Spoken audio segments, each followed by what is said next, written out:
ನಮಸ್ತೆ ಸ್ನೇಹಿತರೆ, ನೋಡಿ ಈ ಥರ ಒಂದು ಪಲ್ಯ ಒಂದು ಮಾಡಿ ತೋರಿಸೋಣ ಅಂತ ಈ ವಿಡಿಯೋ ಮಾಡಿದ್ದೀನಿ. ವೆಜ್ ರೆಸಿಪಿ ಒಂದು ಎಷ್ಟು ಚೆನ್ನಾಗಿರುತ್ತೆ ನೋಡಿ. ಒಮ್ಮೆ ಟ್ರೈ ಮಾಡಿ ನನಗೆ ಕಾಮೆಂಟ್ ಮಾಡಿ ತಿಳಿಸಿ ಹೇಗಿದೆ ಅಂತ. ತುಂಬ ಚೆನ್ನಾಗಿರುತ್ತೆ. ಅನ್ನಕ್ಕೂ ಸಹ, ಚಪಾತಿ, ದೋಸೆ, ಇಡ್ಲಿ ಯಾವುದಕ್ಕೆ ಸಹ ಆಗ್ಬೋದು. ದೋಸೆ ಇಡ್ಲಿಗೆ ಬೇಕಂದರೆ ಸ್ವಲ್ಪ ಇದು ಮಾಡ್ಕೊಂಡ್ರಾಯ್ತು, ಡ್ರೈ ಮಾಡಬಾರ್ದು, ಸ್ವಲ್ಪ ಅಷ್ಟೇ. ಇದು ಅನ್ನಕ್ಕಾದರೆ ಈ ಥರ ರಸಮೆಲ್ಲ ಮಾಡಿಕೊಂಡ್ರೆ ತುಂಬ ಚೆನ್ನಾಗಿರುತ್ತೆ. ಇದ್ರ ಜೊತೆಗೆ ಹೇಗೆ ಮಾಡೋದಂತ ನೋಡಿ. ಈ ಥರ 1 kg ಆಗುವಷ್ಟು ಬೀನ್ಸ್ ತಗೊಂಡಿದ್ದೀನಿ ನಾನು. ಒಂದು ಅರ್ಧ kg, ಸ್ವಲ್ಪ ಕಮ್ಮಿನೇ ಇದೆ, ಅರ್ಧ kg ಆದರೂ ಹಾಕ್ಕೊಳ್ಬೋದು, ಪರವಾಗಿಲ್ಲ. ಈ ಥರ ಆಲೂಗಡ್ಡೆ ತೊಗೊಂಡಿದ್ದೀನಿ. ಮತ್ತು ಒಂದು 8-10 ಹಸಿಮೆಣಸು ತೊಗೊಂಡಿದ್ದೀನಿ. ಇದಕ್ಕೆ ಖಾರಕ್ಕೆ ಇದೆ, ಮತ್ತು ಬೇರೆ ಏನಿಲ್ಲ. ನಿಮಗೆ ಖಾರ ಸ್ವಲ್ಪ ಜಾಸ್ತಿ ಬೇಕು ಅಂದರೆ ಇನ್ನೂ ಸ್ವಲ್ಪ ಹಾಕ್ಕೊಳ್ಬೋದು.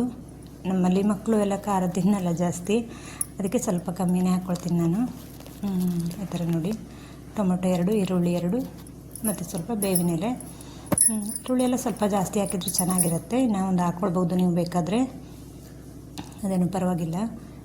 ಮತ್ತು ಒಗ್ಗರಣೆಗೆ ಸ್ವಲ್ಪ ಸಾಸಿವೆ, ಶುಂಠಿ ಬೆಳ್ಳುಳ್ಳಿ ಜಜ್ಜಿದ್ದು ಸ್ವಲ್ಪ ಅಷ್ಟೇ, ಇನ್ನೇನು ಐಟಮ್ ಇಲ್ಲ. ಮತ್ತು ಒಂದು ಅರ್ಧ ಆಗುವಷ್ಟು ತೆಂಗಿನಕಾಯಿ ಹಾಕಿದ್ದೀನಿ, ಇಷ್ಟೇ ಐಟಮ್ ಇದಕ್ಕೆ. ಚೆನ್ನಾಗಿರುತ್ತೆ. ನಾನು ಇಲ್ಲಿ ಸೌದೆ ಈ ಥರ ಕಟ್ ಮಾಡಿದ್ದೀನಿ ನೋಡಿ. ಹಸಿಮೆಣಸು ಮತ್ತು ಬೀನ್ಸ್ ನೋಡಿ ಚಿಕ್ಕದಾಗಿ. ಆಲೂಗಡ್ಡೆ ಸ್ವಲ್ಪ ಸಾಧಾರಣ ಒಂದು ಸೈಜ್ ಮಾಡಿದ್ದೀನಿ ನೋಡಿ, ಅದು ಸರಿಯಾಗುತ್ತೆ. ಒಟ್ಟಿಗೆ ಬೇಯಿಸ್ಬೋದಲ್ವ, ಹಾಗಾಗಿ ಒಟ್ಟಿಗೆ ಹಾಕಿ ಬೇಯಿಸಿದ್ರೆ ಒಂದು ಈ ಥರ ಸೈಜಲ್ಲಿ ಕಟ್ ಮಾಡಿದರೆ ಒಟ್ಟಿಗೆ ಬೆಂದುಬಿಡುತ್ತೆ, ಅದಕ್ಕೆ ಅಷ್ಟೇ. ಈ ಥರ ನಾವು ಸೌದೆ ಒಲೆಯಲ್ಲಿ ಮಾಡ್ತೀವಿ, ಚೆನ್ನಾಗಿರುತ್ತೆ ಅಂತ. ನಾವು ಇಲ್ಲಿ ನಮಗೆ ರೂಢಿಯಾಗಿದೆ ಇವಾಗ. ಅನ್ನ ಎಲ್ಲ ನಾವು ಬಾಯ್ಲ್ಡ್ ರೈಸ್ ಉಪಯೋಗಿಸೋದಲ್ವ, ಹಾಗಾಗಿ ಅದು ಮಾಡಿ ಒಲೆ ಇರುತ್ತಲ್ವ, ಹಾಗಾಗಿ ಅದರಲ್ಲೇ ಮಾಡ್ತೀವಿ. ಗ್ಯಾಸಲ್ಲೂ ಮಾಡ್ತೀವಿ, ಇದರಲ್ಲೂ ಮಾಡ್ತೀವಿ, ಹಾಗೇನಿಲ್ಲ. ಒಲೆಯಲ್ಲಿ ಮಾಡಿದ್ದು ಮಾತ್ರ ತುಂಬ ಚೆನ್ನಾಗಿರುತ್ತೆ. ಟೇಸ್ಟ್ ಒಂಥರ ಏನೋ ಒಂಚೂರು ಇದು ಮಾಡುವಾಗಲೇ, ಬೇಯುವಾಗಲೇ ಗೊತ್ತಾಗುತ್ತೆ ಅದು. ಒಲೆಯಲ್ಲಿ ಮಾಡಿದ್ದು ಏನೋ ಒಂಥರ ಪರಿಮಳಕ್ಕೆ ಚೆನ್ನಾಗಾಗುತ್ತೆ, ಖುಷಿಯಾಗೋದು. ಆರೋಗ್ಯಕ್ಕೆ ಸಹ ಒಳ್ಳೆಯದು. ಅವಕಾಶ ಇದ್ದರೆ ಮಾಡ್ಕೊಳ್ಬೋದು. ಎಲ್ರಿಗೂ ಆಗಲ್ಲ ಬಿಡಿ, ಎಲ್ರಿಗೂ ಇವಾಗ ಸಿಟಿಲಿರೋರಿಗೆ ಸೌದೆ ಒಲೆ ಸಿಗಲ್ಲ, ಏನೂ ಮಾಡೋಕ್ಕಾಗಲ್ಲ. ಈ ಥರ ನೋಡಿ. ಒಗ್ಗರಣೆಗೆ ಸಾಸಿವೆ ಹಾಕ್ಕೊಂಡು, ಆಮೇಲೆ ಬೇವಿನ ಎಲೆ ಒಗ್ಗರಣೆಗೆ ಸ್ವಲ್ಪ, ಆಮೇಲೆ ಸ್ವಲ್ಪ ಹಾಕೋಕೆ ಇಟ್ಕೊಂಡಿದ್ದೀನಿ. ಇವಾಗ ಒಗ್ಗರಣೆಗೆ ಹಾಕಿ ಹಸಿಮೆಣಸು ಆಮೇಲೆ ಎಣ್ಣೆಗೆ ಹಾಕ್ಕೊಂಡೆ. ಅದು ಮತ್ತು ಹಸಿಮೆಣಸು ಎಣ್ಣೆಯಲ್ಲಿ ಸ್ವಲ್ಪ ಫ್ರೈ ಮಾಡಿಕೊಂಡ್ರೆ ಗ್ಯಾಸ್ಟ್ರಿಕ್ ಆಗೋಲ್ಲ, ಮತ್ತು ಖಾರನೂ ಸ್ವಲ್ಪ ಬಿಡುತ್ತೆ, ಸ್ಮೆಲ್ಲು ಎಲ್ಲ ಚೆನ್ನಾಗಿರುತ್ತೆ ಅಂತ. ಆಮೇಲೆ ಈರುಳ್ಳಿ ಹಾಕಿದೆ ನೋಡಿ. ಈರುಳ್ಳಿ ಸ್ವಲ್ಪ ಬೇಯ್ತಾ ಬರುವಾಗ ಆಮೇಲೆ ಇದಾಗಿದೆ, ಟೊಮೊಟೊ ಹಾಕಿದ್ದೀನಿ. ಮತ್ತು ಸ್ವಲ್ಪ ಉಪ್ಪು ಸೇರಿಸ್ಕೊಳ್ಳಿ, ಚೆನ್ನಾಗಿ ಬೇಯುತ್ತೆ.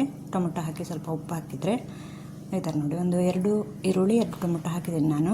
ನೀವು ಬೇಕಾದರೆ ಸ್ವಲ್ಪ ಒಂದೊಂದು ಜಾಸ್ತಿ ಬೇಕಾದರೂ ಹಾಕ್ಕೊಳ್ಬೋದು. ಈರುಳ್ಳಿ ಜಾಸ್ತಿ ಹಾಕಿದರೆ ಸ್ವಲ್ಪ ಚೆನ್ನಾಗೇ ಇರುತ್ತೆ. ನಾನು ದೊಡ್ಡ ಸೈಜು 2 ಹಾಕಿದ್ದೀನಿ.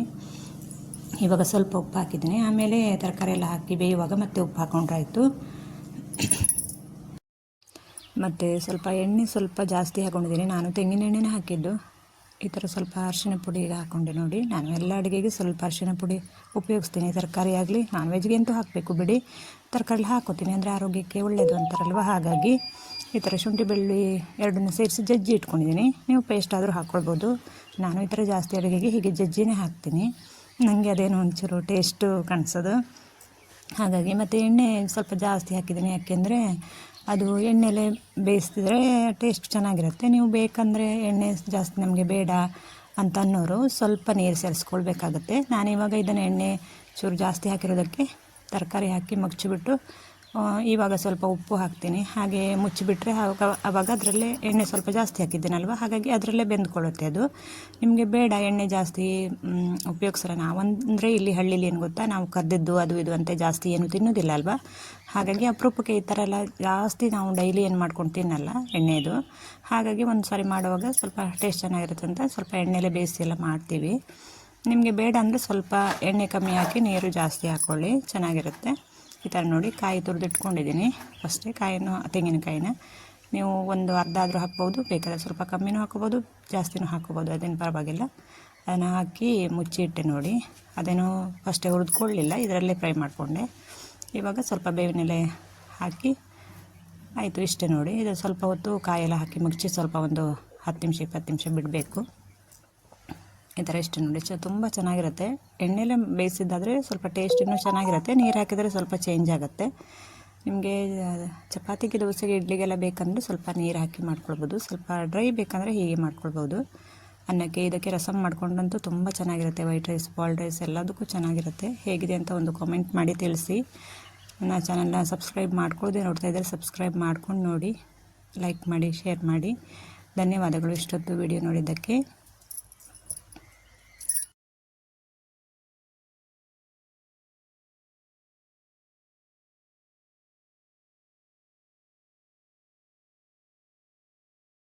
ಒಮ್ಮೆ ಟ್ರೈ ಮಾಡಿ ನನಗೆ ಕಾಮೆಂಟ್ ಮಾಡಿ ತಿಳಿಸಿ ಹೇಗಿದೆ ಅಂತ. ಥ್ಯಾಂಕ್ ಯು ಸೋ ಮಚ್ ಇಷ್ಟೊತ್ತು ವಿಡಿಯೋ ನೋಡಿದ್ದಕ್ಕೆ.